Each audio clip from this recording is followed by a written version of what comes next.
Vikram solar, जो पिछले कुछ दिन पहले मार्केट में आया है, नया नया शेयर है।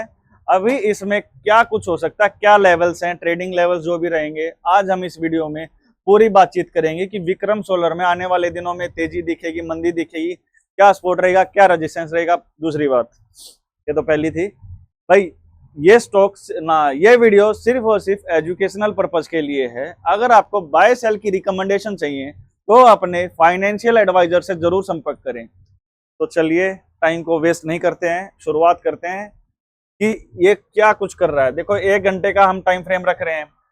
इसका जो इशू प्राइस था लगभग 332 था और इसने उस दिन लिस्टिंग लगभग 340 के आसपास की थी और उसी दिन फर्स्ट डे इसने 380 का एक हाई बनाया था। ये पहले दिन की इसकी ट्रेडिंग है, ठीक है। 380 के आसपास का स्टॉक ने हाई बनाया था। उसके बाद से स्टॉक धीरे धीरे धीरे धीरे धीरे गिरता गिरता गिरता 316-17 तक भी आया है। तो अभी स्टॉक में हम क्या करेंगे, आगे का क्या व्यू रहेगा, सारी चीजें देख लेते हैं। टेक्निकल व्यू है, ये एजुकेशनल व्यू है, फंडामेंटल या फिर आपको कोई कॉल टिप का अगर कुछ एडवाइस चाहिए तो पहले भी बताया था, एडवाइजर से संपर्क करें। तो देखो भाई, अब आज स्टॉक ने क्या किया कि एक गैप अप कर दिया। लगभग 360-61 से इसने सीधी शुरुआत ही 385 से की और 410 के आसपास का इसने आज हाई बनाया है। सुबह सुबह स्टॉक में काफी तेजी देखने को मिल रही थी। उसके बाद रिटेलर्स को फंसाया गया, सबने बिल्कुल टॉप के ऊपर बाय किया है। उसके बाद अब स्टॉक 380 के आसपास ट्रेड कर रहा है। तो हम कैसे बचें, क्या कुछ करें, देखिएगा।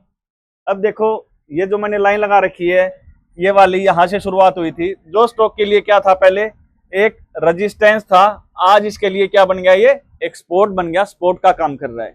यानी कि 378 से नीचे स्टॉक कमजोर है, 378 के ऊपर स्टॉक बहुत ज्यादा अच्छी मोमेंटम में दिख रहा है, ठीक है।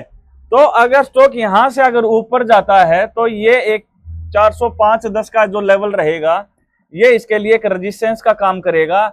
इसके ऊपर ही और तेजी देखने को मिलेगी, इसके ऊपर स्टॉक टिकेगा, तब जाके यहां से हमें कुछ ना कुछ अच्छी तेजी एक देखने को मिल सकती है।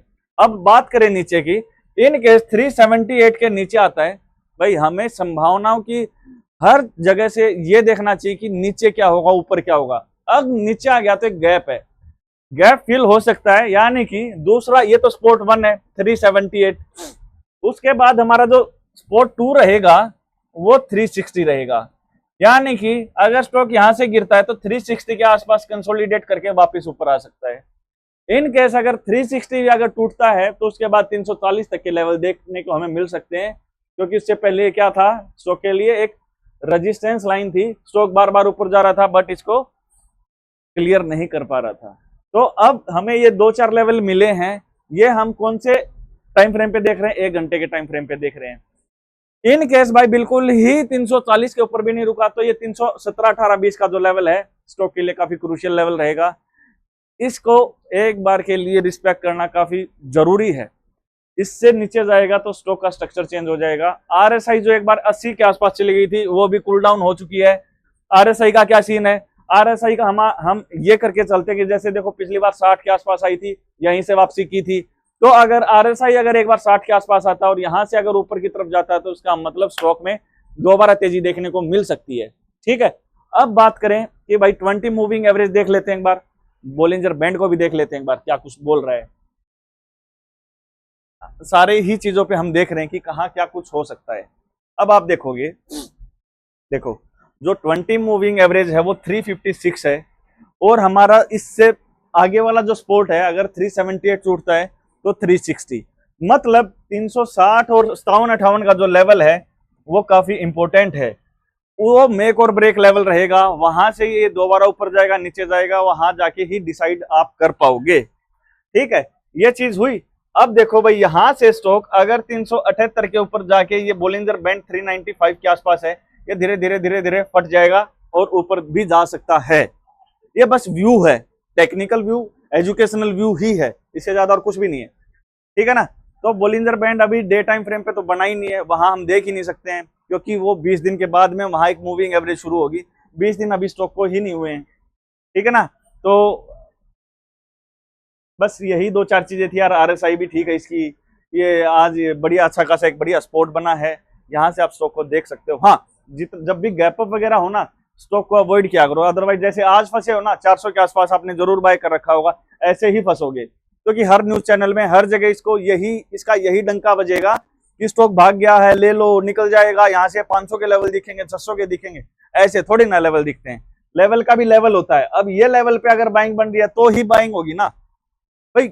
आप गलत जगह बाय करोगे तो भाई फंसोगे, सिंपल सी बात है। आपकी एंट्री बिल्कुल परफेक्ट होनी चाहिए, ठीक है ना। अगर आप चैनल पे फर्स्ट टाइम आए हो तो लाइक, शेयर और सब्सक्राइब जरूर करें, ठीक है। और मिलते हैं नेक्स्ट वीडियो में।